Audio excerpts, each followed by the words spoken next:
Bismillahirrahmanirrahim. Alhamdulillahirabbil alamin.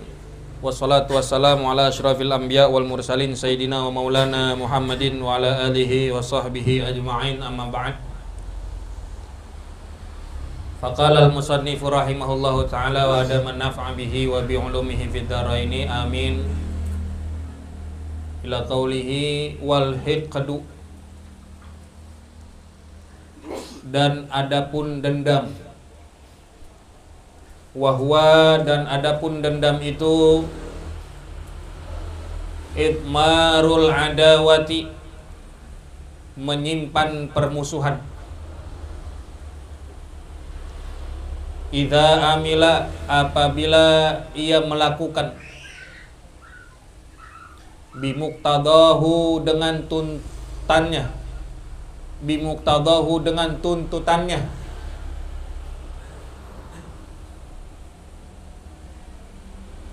Walam yakrahu, maka ia tidak membenci,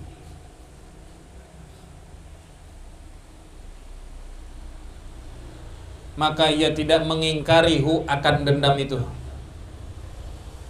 Wal hikdu, dan dendam, wa huwa itmarul adawati, dan adapun dendam itu menyimpan permusuhan.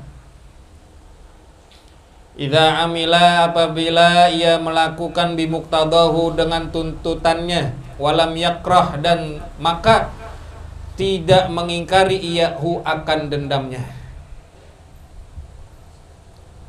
Udah segitu aja. Masih dalam pembahasan maksiat-maksiat hati, penyakit-penyakit yang ada di dalam hati kita yang harus kita hindarin, kita jauhin. Setelah kemarin adanya riya, adanya ujub, adanya putus asa terhadap rahmat Allah, ragu kepada Allah, merasa aman dari iqab, dari hukuman Allah, dan yang kemarin terakhir adalah sombong, yang kudu kita jauhin. Inilah maksiat-maksiat hati. Dan kemudian yang termasuk maksiat hati, kata pengarang kitab ini, adalah al-hikdu, yaitu dendam. Apa itu dendam? Dendam itu adalah itmarul adawah, menyimpan permusuhan.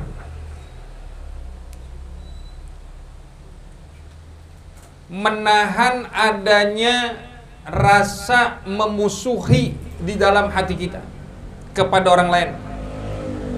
Itu termasuk dosanya hati. Itu termasuk maksiat hati. Dendam tuh.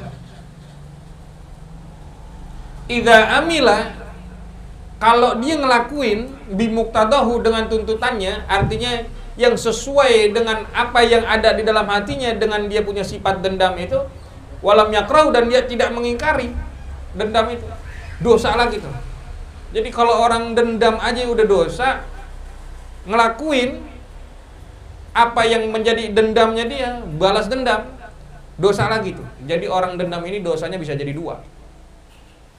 Maksudnya begini, orang yang dendam itu berarti dia selalu mencari kesempatan untuk mencelakakan orang lain, untuk membahayakan orang lain. Yang ini yang harus kita hindari akan sifat dendam. Jangan sampai ada di dalam hati kita. Biar orang lain mau jahat sama kita, biar orang lain mau buruk sama kita, jadi kita punya hati yang selalu gampang, mudah memaafkan, sabar sama orang. Udah biarin aja, sabar. Orang kalau udah punya sifat dendam dalam hatinya nih, baru dendam aja nih, belum ada kenyataan dia ngebalas dendamnya, baru dendamnya doang, bukan balas dendamnya, baru dendamnya aja. Dia ada di dalam hatinya sifat dendam, paling kagak sifat dendam itu bakalan ngerusak dia punya mental, kesehatan mentalnya terganggu gara-gara sifat dendam. Stres tuh orang kalau punya sifat dendam tuh. Stres, apa sih bahasa anunya tuh kalau ini batin? Depresi. Iya, depresi. Stres, dia mikirin karena tadi tuh ada perasaan dia pengen ngebales. Dalam hatinya dia menahan tuh.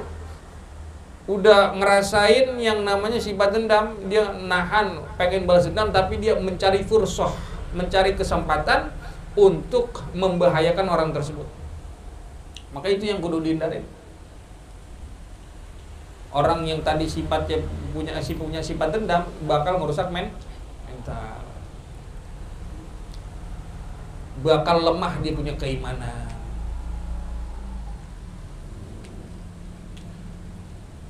Siapa yang ngebunuh pamannya Nabi Hamzah bin Abdul Muthalib? Wahsy. Seorang budak yang namanya Wahsy. Dia kan diperintah tuh sama siapa? Sama Hindun bin Utbah. Hindun kan dia dendam tuh karena saudara-saudaranya bahkan babanya terbunuh saat perang Badar. Maka dia dendam tuh. Dia balas dendamnya dengan dia menyuruh, memerintah dan membayar Wahsy untuk menombak Hamzah bin Abdul Muthalib. Itu sifat dendam tuh, kagak beres. Jangan ada kita di dalam hati kita menyimpan rasa permusuhan begitu kepada orang lain. Biarin orang lain mau jahat sama kita, biarin orang lain mau ngomongin keburukan kita, biarin orang lain mau hina kita, caci maki kita, segala macam. Jangan ada sedikit pun di dalam hati kita sifat pendendam. Agama Islam itu kan enak. Saking enak ya, kalau ada orang yang muji kita, orang yang senang sama kita, itu tandanya Allah meredho sama kita. Kalau ada orang yang senang sama kita, tandanya Allah redho sama kita. Kalau ada orang yang sering ngomongin kita, ngunjing kita, jahat sama kita, itu tandanya dosa kita lagi dikurangin. Berarti disenengin, dipuji sama orang, digunjing, dijahatin sama orang, sama-sama dapat rahmat. Itu agama Islam tuh. Bagaimana kagak enak? Maka buang-buang nih dalam hati kita, buang jauh-jauh sifat-sifat yang bisa merusak, yang menimbulkan adanya penyakit hati, dendam sama orang. Dendaman gitu kan, ada orang dendaman gitu. Dicolek pengennya nampol, ditampol pengennya nendang. Dia pengen, apalagi kalau misalkan ya emang dia kagak ngapa-ngapain, cuman gara-gara dia doa, celaka ada tuh orang tuh ya, kayaknya celaka tuh. Besokannya dapat kabar dia meninggal. Ya gara-gara doa gua kali itu ya dia mati. Oh. Ini baru ada sifat dendam tuh, belum membalas itu udah dosa. Apalagi membalas, dosa double. Maka kata Sayyidina Ali bin Abi Thalib, "Tahhiru qulubakum."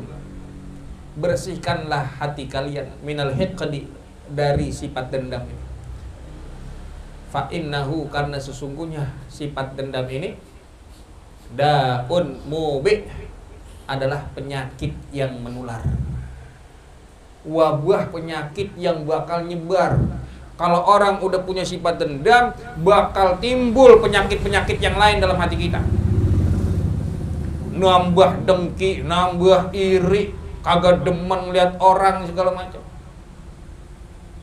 Orang susah kalau udah punya sifat dendam, mau kemana-mana ribet. Ketemu sama orang yang dianggap musuh, dia nyari jalan lain, kagak mau nemu. Ya kan? Gara-gara ada dendam tuh. Sampai-sampai sama keluarga sendiri bisa jadi begitu. Kagak didemenin sama keluarga, dia dendam. Diomongin sama orang sono, dia dendam.